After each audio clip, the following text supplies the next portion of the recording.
कृष्णा आणि तिच्या उपनद्यातील जे प्रवाही पाणी आहे ते शेतकरी स्वतःच्या जमिनी गहाण टाकून लिफ्ट योजना करून खाजगी किंवा सहकारी स्वतःच्या खर्चानं आपल्या शेतामध्ये पाणी घेऊन जातो आणि त्या पाण्यासाठी आता मीटर बसवायचं आणि 10 पट त्याचा दर वाढवायचा असा फतवा सरकारने काढलेला आहे। खरं तर त्याला आम्ही सातत्यानं विरोध केलेला आहे। निवडणुकीच्या आधी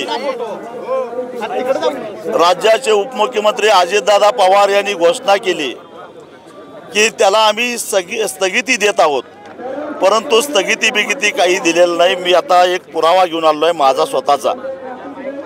मला ज्यावेळी लोकसभेचा अर्ज भरण्यापूर्वी थकबाकी नसल्याचा दाखला आणायला ज्यावेळी मी माझा माणूस पाठवला त्यावेळी माझ्याकडून 10 पट पैसे भरून घेतले, त्याशिवाय तुम्हाला थकबाकी नसल्याचा दाखला मिळणार नाही असं सांगितलं। याचा अर्थ अजितदादा पवारांनी निवडणुकीच्या पूर्वी आम्हाला फसवलेला आहे की याला स्थगित दिलं। स्थगिती वगैरे काही नाही, फक्त वसुली थांबवलेली आहे, परंतु प्रत्यक्षामध्ये आजही आमच्या खात्यावर येणं दिसत आहे। हा विश्वासघात आहे आणि म्हणून आम्ही आता आचारसंहिता संपेपर्यंत वाट बघतो।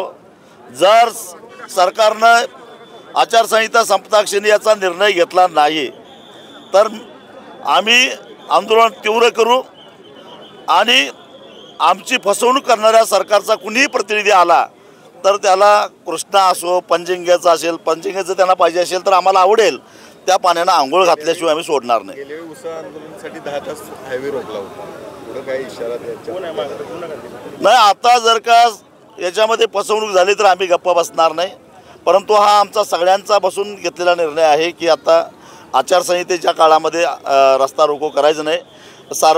सार्वत्रिक सगळ्यांनी घेतलेला निर्णय असल्यामुळे तो आता ठीक आहे, परंतु या उपर आता आम्ही गप्पा बसणार नाही, टोकाची भूमिका घेणार। या सगळ्या भाषणात त्याची तयारी आमची कधीच आहे, आम्ही काय त्याला पळ काढलेला नाही आहे आणि आत्तासुद्धा सांगतो की त्या मुद्द्याशी ठाम आहे।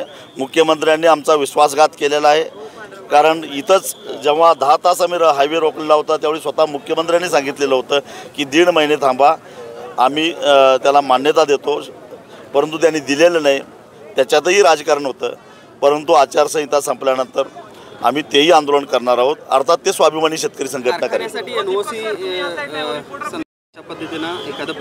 जर एखाद्या कारखानदारानं तशी तयारी दाखवली, कारण सांगली कोल्हापूर जिल्ह्यामध्ये आता कुठलं नवीन लायसन निघूच शकत नाही प्रचलित कायद्यानुसार, त्यामुळे तशी तयारी दाखवली तर तीही तयारी। अशाच ताज्या अपडेटसाठी महासत्ता न्यूजला सबस्क्राईब करा।